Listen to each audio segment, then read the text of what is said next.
Robert Heinlein, who was one of my favorite science fiction authors, wrote a book called Orphans in the Sky. It's about survivors from Earth on a multi-generation spaceship headed to a new home planet. Unfortunately, a few generations into the trip, they had a revolution and all the scientists and experts were killed. This resulted in the survivors having manuals describing the ship's function and mission that nobody knew how to understand. It was essentially written in a foreign language to them. They didn't understand the language of science. So over time, they came to believe that the whole world was the hollow tube that they were traveling in, and there was nothing outside it. The science books became their holy books, which they interpreted in ways that they could understand to make sense of. However, the spaceship in this story continues on its mission, whether they know or not what's happening, lands on the new home planet, opens the doors, everyone's minds are blown. They've never imagined such a large, beautiful place. This is kind of like where we are, I think. We are traveling through this universe. I don't think the universe is a spaceship, but the universe is going on towards the destination that God has predetermined. One day, the new heaven and new earth, described in Revelation, will appear, whether we believe it or not, and will blow all of our minds. I sometimes think of Heinlein's book and trying to understand biblical passages. Are the passages literal or metaphorical? And if they're literal, do we understand enough to be 100% sure of our rendering? And if we think they're metaphorical, is that just because of our limited knowledge? There are distinct groups of Christians who want to apply varying degrees of literalness, with in their minds a great degree of certainty that they understand the science. Genesis 1 has a great material for this. Some read Genesis and believe the world is flat and has a dome over it, therefore all spaceflight is a fiction. Some believe the world is round and had a spherical shell around it and was created in 6 actual days, just like we experience days now. Some ignore the shell and just believe in the 6-day creation. Some believe the whole story is allegorical. Mind you, these are all Christians I'm talking, not talking about people that are attacking Christianity, but different Christians have different ways of looking at it. So I always question when people say they're drawing science out of it, because what are they drawing out of it? Do we understand the story well enough to know what it really means? Looking into the flat earth theory, which claims to be based on the Bible, I came across a long article from Answers in Genesis, which if you're familiar with these things, you know that's a 6-day creationist, young earth website, that's what they believe. It states in parts that the Bible is, after all, it's a theology book and does not explicitly endorse any cosmology. Because ancient cosmologies disagreed with each other, if the Bible focused on one, many would have rejected the Bible on that basis. Furthermore, no cosmology that was accepted in ancient times is still believed today. I think the Ptolemaic Earth-centric view was the last one that persisted, and that was abandoned a couple centuries ago. So too much emphasis on any ancient cosmology would cause rejection by modern people. The Bible uses phrases like the 4 corners of the earth, presumably just like we say, the sun rises, when most of us know the sun is not in fact rising and the earth doesn't have corners. For example, Job 26 says he stretches out the north over the void and hangs the earth on nothing. Psalm 104 he says he set the earth on its foundations so that it should never be moved. Isaiah 40:22 says, it is he who sits above the circle of the earth and its inhabitants are like grasshoppers, who stretches out the heavens like a curtain and spreads them like a tent to dwell in. Psalms 19 verses 1 and 4 and 6 says, the heavens declare the glory of God, and the sky above proclaims his handiwork. The heavens' voice goes out through all the earth, and their words to the end of the world. In them he has set a tent for the sun, which comes out like a bridegroom, leaving his chamber, and like a strong man runs its course with joy. Its rising from the end of the heavens, and its circuit to the end of them, and there is nothing hidden from its heat.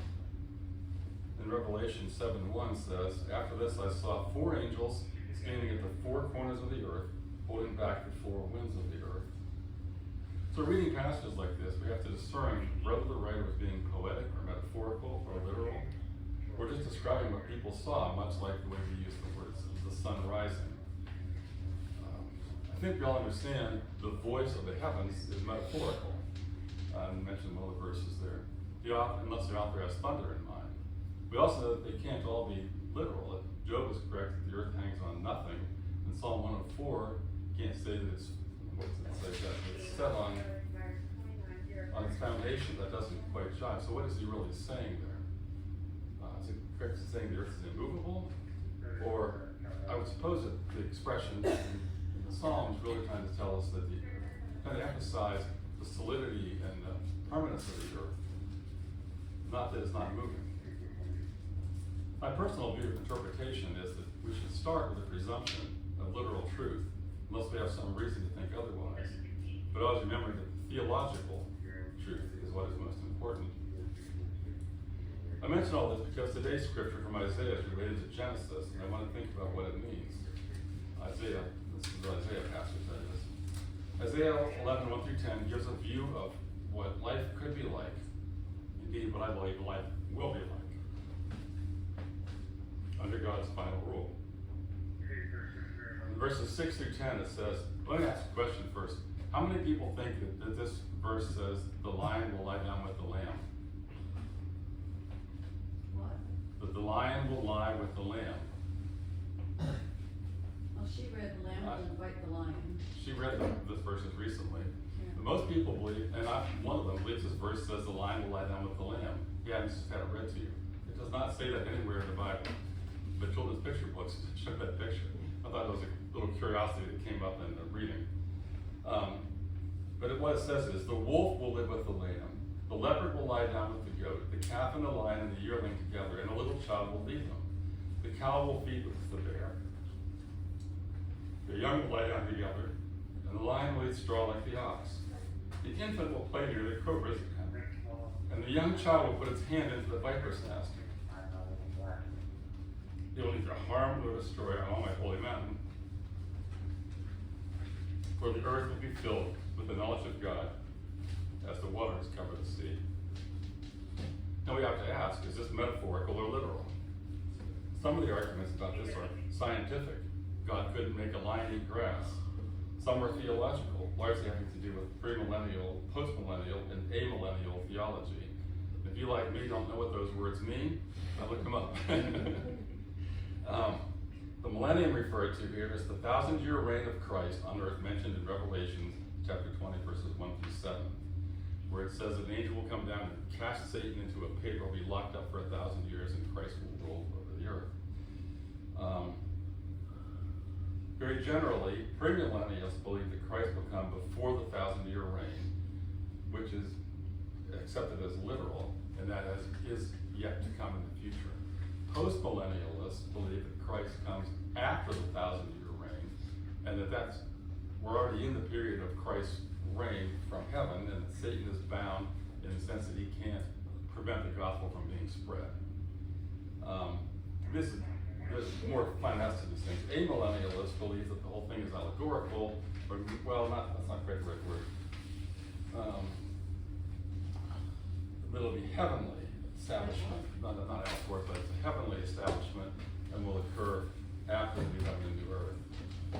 Wesleyan sects, as far as I can determine, do not have any particular view on this, which is probably why, as a Methodist, I never knew anything about it. I found an interesting website called Exegesis and Theology. It has a long article about interpreting this particular scripture. And he writes that the Puritan commentator Matthew Poole wrote that the Isaiah passage is not literal, but metaphorical, in the sense that God can take men of violent and evil dispositions, like the lions and the wolf, and transform them through the preaching of the gospel so that they stop persecuting and even the poor. I think we all know that God can do this. Think of the story of the author of Amazing Grace, or Paul. But is that what this passage is about? In this article, he quotes again John Oswald, who rejects this interpretation and mentions another spiritual interpretation, that the animals represent various spiritual conditions of humans, but this is not really supported by the text.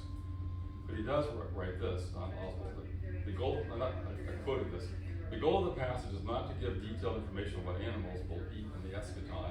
That's why I quoted that. I just like that word. What animals will eat in the eschaton, but rather is to provide understandable images that offer comfort and challenge to the 8th century BC audience. From this base, these images provide challenge and comfort for current readers. Now, I think that that's a valid point, that to provide comfort and challenge to the readers then and readers now is great. But I agree with the writer of the article, put together the whole article, that these quotes, that there is no reason to suppose that the description isn't literal. We believe Genesis 1:30, which says, "And to all the beasts of the earth, and all the birds in the sky, and all the creatures that move along the ground, everything that has a breath of life in it. I gave every green plant for food." And we have to accept that lions ate plants prior to the fall, and God could make them herbivores again. In fact, God could make them herbivores even if they weren't in the first place.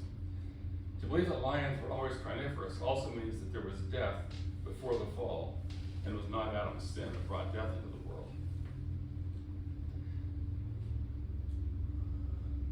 God has put a lot of thought and planning and effort into reversing the effects of what happened in Eden. He said he had a plan from before the foundation of the earth. And we know that plan. To send Jesus to provide a way back to him. But what will it look like if God reverses the effects of the fall? I think this passage describes it when it shows the animals and humans living in harmony. Here's Genesis 1:28. God blessed them and said to them, "Be fruitful and increase in number. Fill the earth and subdue it. Rule over the fish in the sea and the birds in the sky, and over every living creature that moves on the ground."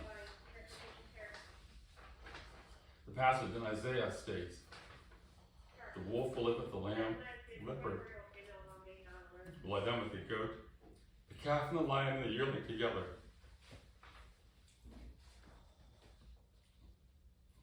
And a little child will lead them." That is restoring man's leadership over the animals. Just as Genesis 1:28 says. Furthermore, verse 8 in Isaiah says, "The infant will play near the cobra's den, and the young child will put his hand into the viper's nest." I don't know why I'm having quite so much trouble with this morning. Anyway, contrast this with Genesis 3:15. "I will put enmity between you, the serpent, and the woman, and between your offspring and her offspring. He shall bruise your head, and you shall bruise his heel." That's part of the curse.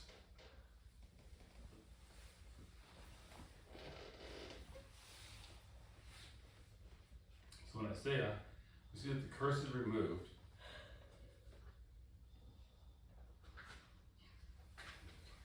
And the enmity between the woman's offspring and the serpent's offspring is gone. So God's goal is to restore what he created, to bring the world back to the state of being very good, as he calls it in Genesis. Perhaps perfect. Well, Eden was a garden, and in the new heavens and new earth there will be a city. But the tree of life and the river of life will be there and available to all.